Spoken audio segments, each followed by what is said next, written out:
we're using kind of our initial prone kind of 3-month position to start initiating a bit of our head raising and whatnot, a couple different ways to kind of set our shoulder blade and kind of start that extension more from like kind of the upper thoracic, T4, T6, T2, whatever area.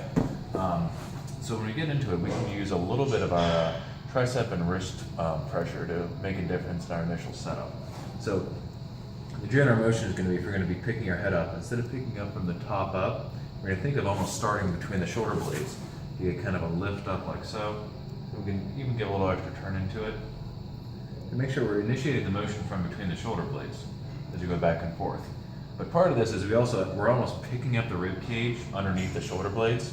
So we have to have a good stable base from our elbows and from our wrists to be able to get that uprighting response as we get up into the top position to allow some good cervical motion.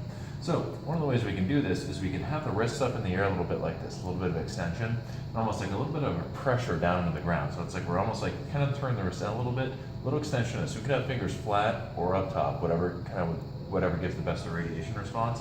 So we get our hands up a little bit, push down into it, bracing the wrists into the ground.